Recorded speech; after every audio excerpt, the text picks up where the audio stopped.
Hey guys, so this is part 3 of the tutorial where I'm going to be doing some background color. First thing I'm going to do here though is I've got to do these candles, which I had forgotten to do, so I'm going to go ahead and lay down some flames.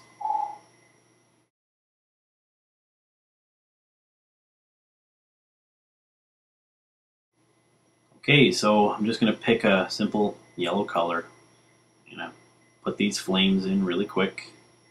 You can see I'm painting the flames on a new color level directly below my line art and my character color. And so that's why you can see that line art pop out in front. There you can see I'm going to have to do that one candle on the character color art so it will actually show up. So right now it's being blocked. So I'm going to just switch layers, put that on. Okay, so yes, and then I have to erase a little bit of that line art that's over top right there. That's no big deal. It's the finished product that I care about. There we go. Okay, so I've got some simple candle flames. And now I'm going to add a bloom effect. So I'm going to reduce the hardness of the brush I'm using down to 0. And then I'm going to increase the size quite a bit. And a bit more than that. There we go. And yeah, this is a brand new layer on top of the other art layers. And I'm just going to kind of put in these little blotches right there. You know, it's the shine from the candle. There we go. And then afterwards, I'm going to go over top. I'm going to pick white. And I'm going to put a little bit of white in there because that looks a lot more like a light source if you do that. Okay, there we go. Next thing I'm going to do is I'm going to apply a filter to it. I'm going to apply a Gaussian blur. There you go. You can see the window. And I crank that up a little bit so it's nice and blurred. You can see how it looks there. And then I'm going to drop the opacity on the level just so it, at this point now it just kind of looks like a shine. The next thing I'm going to do is I'm going to take the eraser and I'm going to drop my opacity on it to about 40% and my flow to 20%. And the hardness down to 0. And what that's going to allow me to do is, you see, I'm just erasing the shine from the candles from places where his body should be blocking it. So now dropping the opacity and the flow down, what that does for me is it makes it so that I can freely erase this shine here without getting that kind of hard edge to the eraser that you'll get if you leave it at 100%. What that's going to allow me to do is I can remove this stuff without drawing too much attention to the fact that I have actually gone in there with the eraser. I mean, you can see that Max is way in front of the candle shine, so I mean, he shouldn't have any of that shine over top of him. I just noticed that I forgot this one candle flame here, so I'm just going to go back in, draw it in over the color art level, and there we go. The candles are done.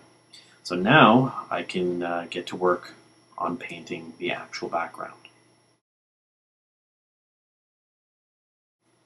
So I've created a new layer on top of the cliff that I've drawn there, and I'm going to make it a clipping mask. So right click on it to create clipping mask. And now I'm using the brush with the hardness down to 0 and opacity 40, flow 20. That's the kind of settings that I like to use for when I'm painting. Now the first step to doing this background is I'm painting in some shadows. Pretty much anywhere that a ridge is going to be casting a shadow, I'm going to darken it. See, I'm just kind of working here. And now here, Max is casting a shadow, so I'm going to just paint that in there. Remember, with the clipping mask, I don't have to worry about it spilling out outside of the cliff area, so it makes things easy. There we go, darken that up. Starting to look pretty good. I'm going to darken the top there just to give it a bit of a sense of 3 dimensions. There we go. I'm adding some texture now, just kind of throwing something down. Figure this needs to be a bit darker. There we go. Starting to look pretty good. All right, now for the real secret behind some of the texture work that I do.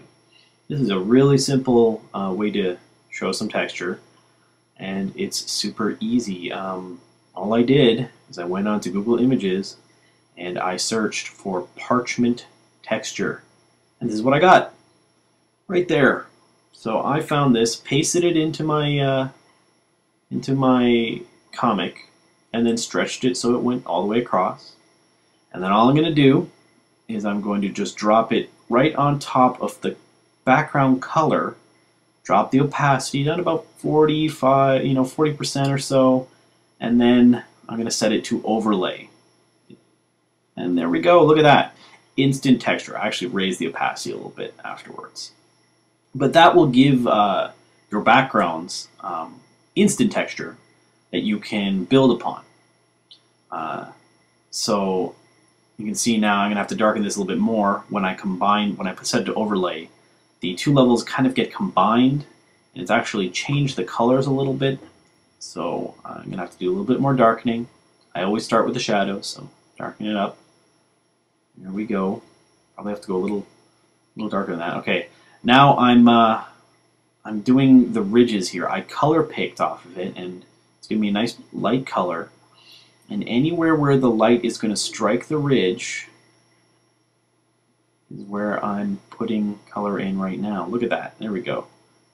I raised the opacity a little bit there, just so I can get a nice intense color. There we go. Some light would go up there. It's already starting to look pretty good.